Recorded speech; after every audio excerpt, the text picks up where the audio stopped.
Now, I know I have talked shit about latest quality of Nintendo games, specifically Pokemon.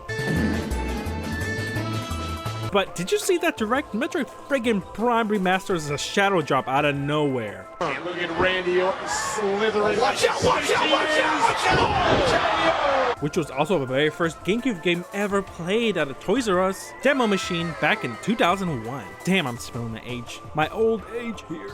My favorite video game property and game trilogy of all time has always been Metroid Prime. In the back of my mind, I've always called these games Space Zelda. You got temples, you got bosses, you got backtracking, incredible music, dynamic gameplay, enemies, everything. So, from Space Zelda to actual Zelda, Tears of the Kingdom really blew me away with how scary and creepy Ganon has been looking in the past few trailers. But in this one, we actually get to see much more enemy variety, more inventive abilities, and it seems like better storytelling that isn't all just flashbacks that you have to kind of watch on YouTube and piece together, because you know, it's all out of order. Nintendo just dropped the best direct ever with tons of other goodies too, not just these two colossal titans. Not those yet, Pikmin 4 and so much more. That's an unintentional rhyme. 2023 is going to be a massive year for gaming and anime.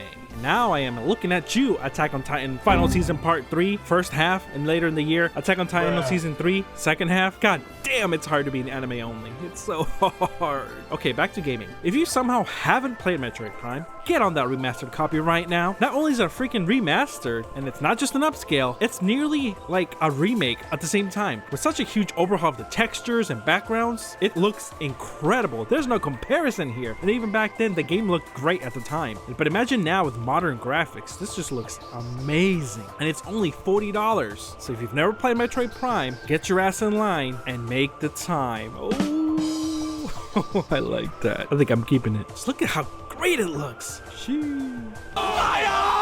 Now, when it comes to Breath of the Wild, if you were like me, I was a bit dissatisfied with some of the parts of the game. Don't get me wrong, it's still like the best Zelda ever made, just about. But man, there wasn't that many enemy varieties, the dungeons were kind of boring, everything's just kind of recolored and reskinned. That's it. And the music was kind of lacking, you know? It wasn't as addicting as any of the other Zelda games, right? But wow, look at this. This game's extremely dark. You get to go underground, you go up to the sky, enemies are everywhere, everything fills you with dread. You might actually get to have an intelligent Ganon too, that again, speaks and isn't just a mindless monster like Calamity Ganon.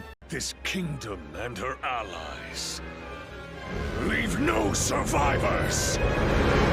者どもを一匹残らず根絶やしにするのだ. Not a big fan of his English voice so far. You'd think he'd sound different because, you know, he's a skeleton. But again, this looks like the darkest Zelda games since Majora's Mask and Twilight Princess. And that has nightmare feel for both.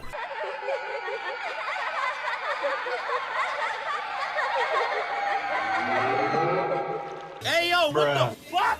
Now is the time, now is the hour to join the Zelda train and Metroid trains, baby. If you grew up with Metroid Prime, enjoyed the Nintendo Direct or this video, comment below and let's discuss. I am more than happy to reply. I want to say I appreciate you for liking the video, commenting, or just watching. This is Randomjeanc, signing off.